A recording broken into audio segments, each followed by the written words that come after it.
Alright, great day everyone, great day conquerors. Magandang araw pong muli sa bawat po sa atin sa oras pong ito. And right now, I would like to welcome all of you dito po sa ating Conquerors Devotionals online. And right now this morning, before I begin our devotionals, gusto ko pong batiin kayong lahat ng isang pinagpala at maligayang Pasko sa bawat po sa atin. Yes, kahit po sa araw ng Pasko, we still have our devotionals today. Bakit po? Sapagkat naniniwala po tayo na kailangan po natin ang salita ng Diyos sa bawat araw at sa lahat ng oras at pagkakataon ng atin pong mga buhay. That is why we still have our devotional today. Right now, if you have your Bible with you, please open it with me sa Matthew chapter 1 verse 23. If you are there, nasabi po dito, verse 23, "Look, the virgin will conceive a child. She will give birth to a son, and they will call him Emmanuel," which means God is with us. I'm going to read from Isaiah chapter 7 verse 14.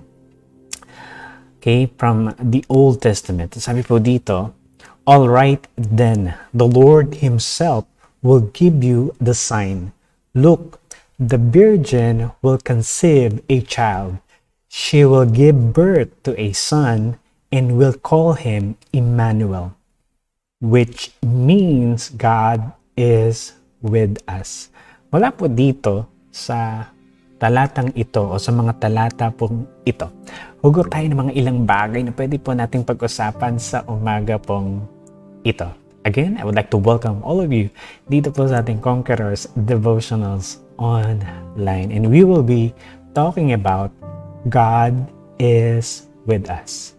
Yes, God is with us. Mula ng simula ay nandyan na ang Diyos para sa bawat isa sa atin sa lahat ng oras at pagkakataon ng atin pong mga buhay. Sabi po doon sa binasa natin ulit, "Look, the virgin will conceive a child. She will give birth to a son, and they will call him Emmanuel," which means God is with us. Sabing kaalagahan nito na malaman natin na ang Diyos ay sumasa atin sa bawat isa po sa atin.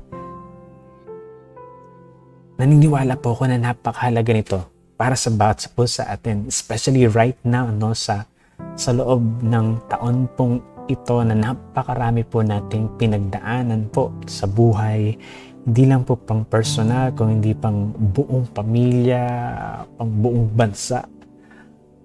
Marami po tayong pinagdaanan. But the good thing is that, sabi dito, "And they will call him Emmanuel," which means God is with us. Napakalaga po ito para sa batsa po sa atin. And knowing that God is with us, okay? Knowing that God is with us, number one, it changes everything. Okay? Nung dumating po ang ating Panginoon dito sa mundo, nagkatawang tao, Diyos na nagkatawang tao, para makasama, makapiling ang bawat isa po sa atin. At higit sa lahat, para iligtas ang bawat isa po sa atin. Yung pagdating po niya ay nagdala ng napakaraming pagbabago para sa lahat ng bagay.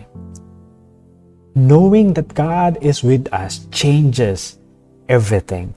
Sabi po dito sa Luke chapter 2 verse 10 to 11, "But the angel," okay, "reassured them, 'Do not be afraid,'" while talking to the shepherds, okay, ng mga panahon po na yon. He said, "I will bring good news that will bring great joy to all people." Alright? Yung pagdating po ng Kristo na to, yung pagdating po ng ating Panginoong Hesus, it changes everything. Okay? Sabi doon, that will bring great joy to all people. The Savior, yes, the Messiah, alright? The Lord has been born today in Bethlehem, the city of David. Ano ba ibig sabihin po nito? Alright? Ang nagbigay po ito ng pagbabago ng mga panahon po na yon. Alright? Particular dun sa mga shepherd na to, nakausap po ng anghel. Okay? At sa lahat ng tao, nung kapanahunan po na yon. Sabi po dito sa Isaiah, no, chapter 9, verse 6 to 7, sabi po dito, sapagkat isinilang ang isang sanggol na lalaki para sa atin, ibibigay sa kanya ang pamamahala at siya ay tatawaging kahanga-hangang tagapayo, makapangyarihang Diyos, walang hanggang Ama, prinsipe ng kapayapaan.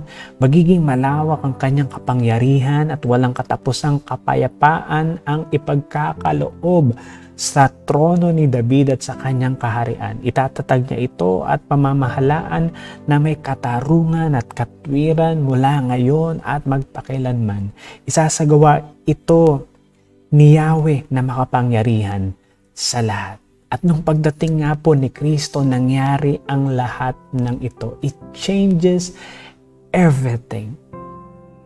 Katulad po sa atin sa panahon po natin na to, knowing that God is with us, truly it changes everything. Binibigyan tayo nito ng pagkakataon upang patuloy na maniwala, manampalataya sa lahat ng sinasabi ng Diyos. Binibigyan tayo nito ng pagkakataon upang patuloy na makapagpatuloy sa buhay na to, knowing na hindi tayo nag-iisa because God is with us. It changes everything. Knowing that God is with us, it changes everything. It gives us hope. Nung malaman po natin, nang malaman natin mula sa salita ng Diyos na ang Kristo ay dumating na ang Kristo ay ipinanganak na, nagbigay po ito sa atin ng pag-asa. Mula na nagsimula po ang pandemic na to, more likely there's a lot of people na talagang, alam mo yun, nawalan ng pag-asa, nawalan ng pananampalataya, nawalan ng pagtitiwala.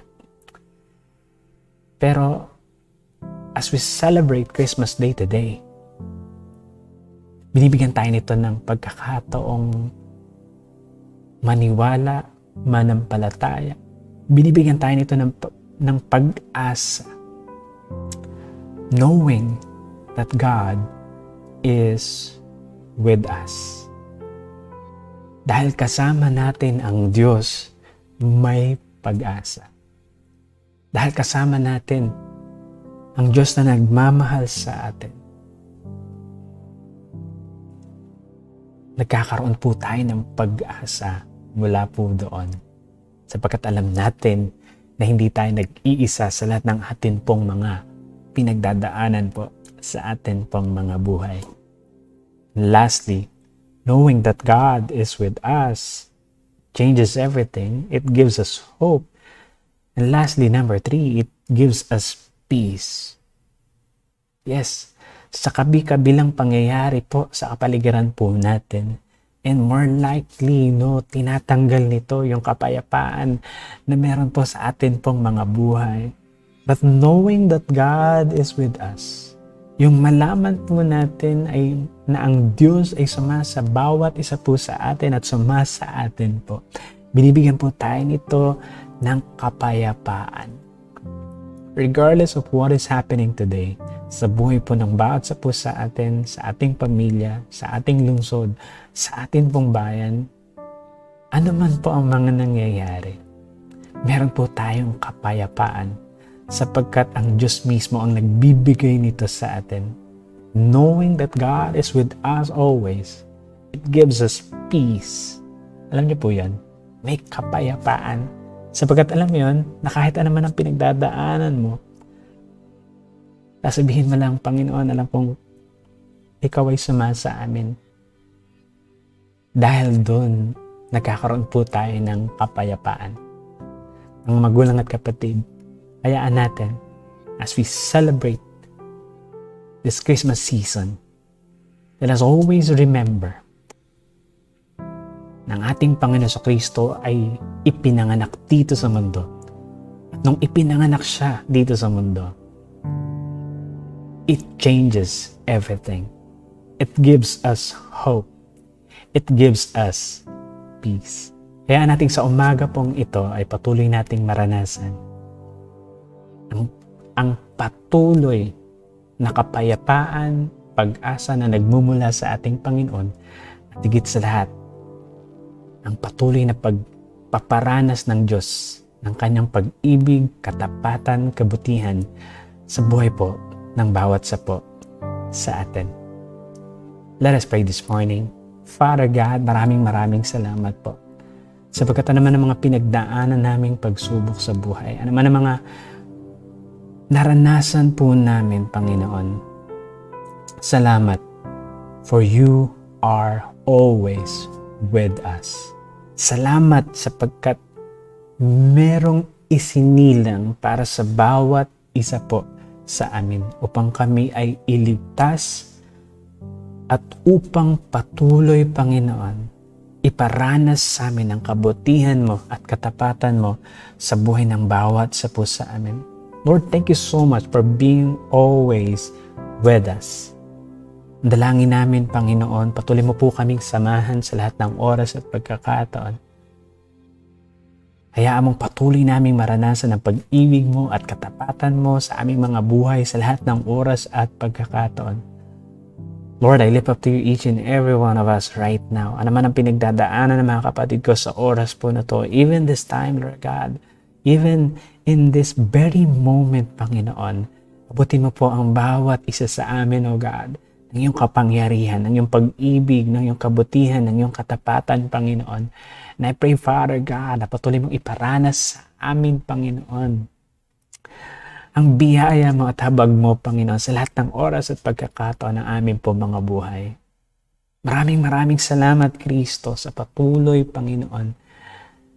Lord God, pagkilos mo sa buhay ng bawat sa pusa amin sa pamamagitan ng banal na Espiritu. Maraming salamat po, Panginoon, sa katuparan ng iyong mga pangako, sa katuparan ng iyong mga salita sa buhay ng bawat isa po sa amin sa oras po na ito. Lord, salamat sa kompletong kagalingan na ipinaranas mo sa mga kapatid ko na may sakit at karamdaman sa oras pong ito. Lord God, na kanila pong nararanasan sa kanilang mga buhay, Panginoon. Lord, ano naman ang mga alalahanin, mga problema at pagsubok, salamat, Panginoon. May Diyos kami, nakasama namin sa lahat ng oras at pagkakataon na siyang nagbibigay sa amin ng pag-asa, kapayapaan, Panginoon, at nagpapanibago ng lahat ng bagay sa buhay ng bawat sa pusa amin. Maraming salamat po. Kaya Lord, sa inyo ko po pinagkakatiwala ang bawat sa pusa amin, maging aming mga pamilya at mahal sa buhay, even our church family, Lord God. Lord, patuloy mapagpalain ang bawat isa at katagpuin ang pangailangan ng bawat isa sa oras pong ito. At hayaan mo, Lord God, as we celebrate your goodness right now, patuloy ka naming maranasan sa buhay ng bawat sa pusa amin. Habang patuloy na natututunan ka naming mahalin ng lubusan, natututunan ka naming paglingkuran ng lubusan sa amin po mga buhay, Panginoon. Habang patuloy mong binabago ang buhay ng bawat sa pusa amin para sa iyong kapurihan. Maraming salamat po, Panginoon, sa oras po na to. Kaya pinupuri ka namin, pinapasalamatan ka namin, Lord. Continue to bless, Lord God, each and every one of us sa buong maghapon pong ito at sa lahat ng aming pong gagawin, lahat ng ito'y magbigay ng kapurihan sa iyo. Salamat po sa tagumpay. Salamat po sa pag-abot mo sa lahat ng aming mga pangailangan at patuloy na pagpapala mo sa amin pong mga buhay sa mga oras pong ito. Kaya Panginoon, sa inyo po namin patuloy na ipinagkakatiwala ang aming pamilya, ang aming buhay, Panginoon, ang aming church family, Lord, ang aming bansang Pilipinas, Panginoon, patuloy mo pagpalain ang bansa pong ito. Lord, yung pandemic na to, Lord God, alam po namin, Panginoon, matatapos na rin po ito, Panginoon. At naniniwala po kami na patuloy na makikita namin ang pagkilos mo, pagkilos ng iyong kapangyarihan, Panginoon. Lord, yung mga affected ng COVID-19, 19 virus po na to. I pray, Lord God, na lahat sila maka-recover, Panginoon, at patuloy na makabalik sa kanilang mga mahal sa buhay. Even our frontliners, oh God, guide them and bless them, Lord, in the name of Jesus. In the name of Jesus. Ama, maraming salamat po sa iyong kabutihan at katapatan, Panginoon, na patuloy po naming nararanasan. Salamat po. Pinupuri ka namin at pinapasalamatan ka namin sa oras po na to. Sa pangalan ni Jesus, Amen and Amen. God bless you all, conquerors. Again, Merry Christmas po sa bawat po sa atin at patuloy po na maranasan natin ang kabutihan ng ating Panginoon, ang kapayapaan na nagmumula sa Kanya sa lahat ng oras at pagkakataon. God bless you all, conquerors.